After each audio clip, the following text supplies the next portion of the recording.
uang yang kemarin buat bayar UKT itu bisa buat modal.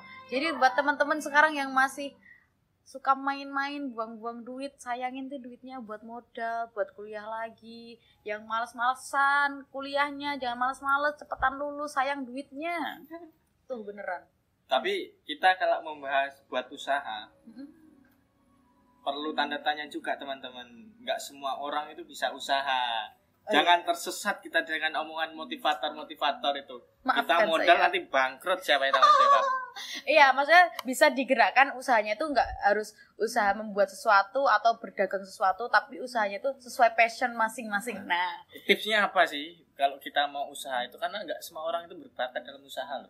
aduh, kok dari nikah, sekolah, sekarang usaha ya Pak ya? Aduh. Tahu. Kalau dari tipsnya ya, apa ya?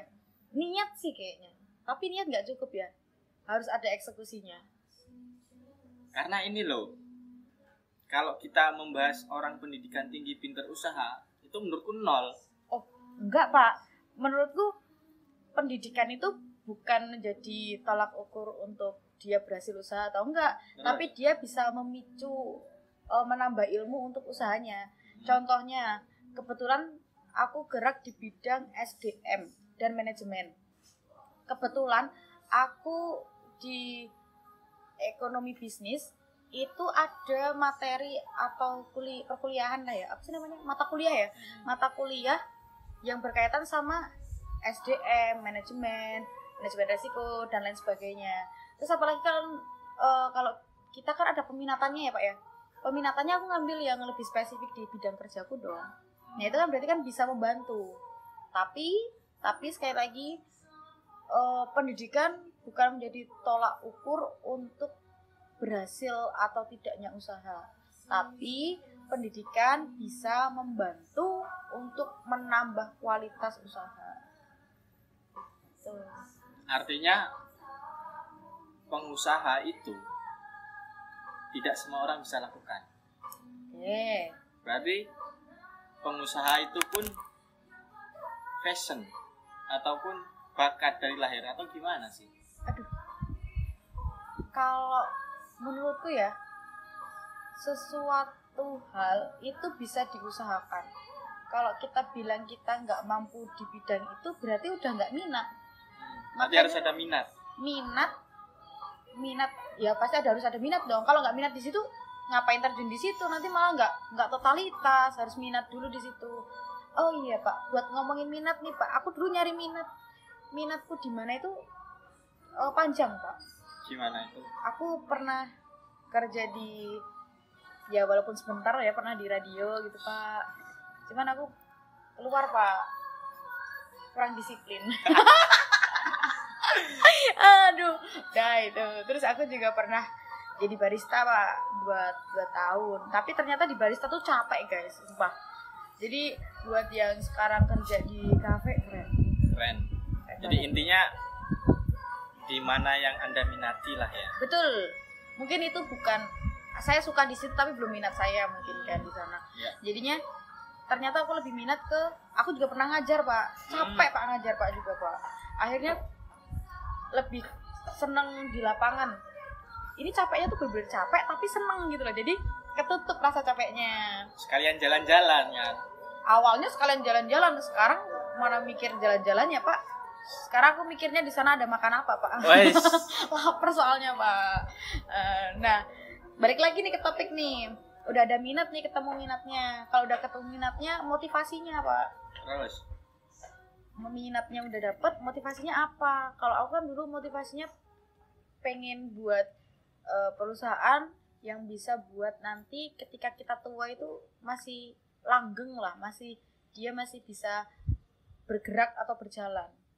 Makanya nama dari event and tour milik kami itu Sakalir.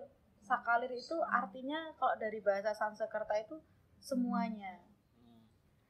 Nah, itu maksudnya apa? Maksudnya itu biar si Sakalir ini bisa menampung semua orang, semua golongan, sama semua kondisi. Nah, di situ mau belajar apapun, kalau kita emang bisa sharing dan bisa menyalurkan ya atau tukar pikiran nggak masalah, bisa di sana.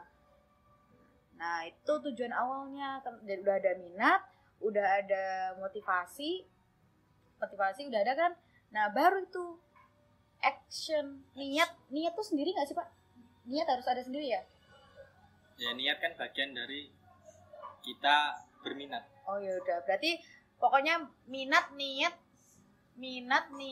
terus motivasi, action. Sama kalau udah action nih langkah awalnya udah jadi konsisten. Itu yang penting tuh, konsisten. Tuh, teman-teman. Iya. Kalau aku kerja itu buat apa? Pengen jadi pengangguran aku. Kenapa, Pak? Capek kerja itu, jadi kita kerja keras sekarang itu Maaf. aktif di mana-mana, organisasi, aktivis, kerja sana kemari, bangun ini, bangun itu. Buat apa? Pengen jadi pengangguran aku. Capek, Pak.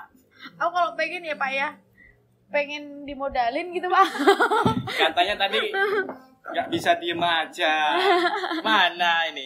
Iya kan bisa nanti kalau udah berkeluarga kan ngurus anak tuh fokus. Tapi duit ngalir gitu kan, ini bisa buat suami gitu kan. Terakhir, penutup. Mungkin ada pesan-pesan apalah kayak gitulah. Pesan apa ya? Tentang apa nih? Tentang kan Bebas, tadi kita bahas tadi bebas, banyak semuanya tuh tentang bahas. kehidupan lah. Aku nggak ada, susah Pak nyari pesan-pesan buat teman-teman nih. Soalnya aku sendiri juga belum bener guys gitu kan. Aku malah pengen nanya ke Pak Pur nih. Aku tuh dari kemarin kalau lihat kontennya Pak Pur tuh penasaran sekali sama stiker-stiker yang di sini nih. Anda suka One Piece ya? Ngapain? Anda suka One Piece ya? Aku juga suka One Piece soalnya, Pak. Kenapa ini mukanya Zoro bukan mukanya Luffy? Atau bukan fotonya Nami, stikernya Nami? Jadi Anda fansnya siapa? Aku fansnya Zoro ini. Oh Zoro, saya Nico Robin, Pak. Sedih sekali, Pak. Sampai aku sekarang, Pak. Jadi itu ya penutupnya teman-teman. Zoro sama Nico Robin. Astagfirullahaladzim. Iya. Semoga nanti bisa teman-teman buka usaha sendirilah atau bekerja sesuai passionnya atau menciptakan sesuatu yang bermanfaat buat orang lain yang sesuai passionnya teman-teman semuanya. Terima kasih. Bye.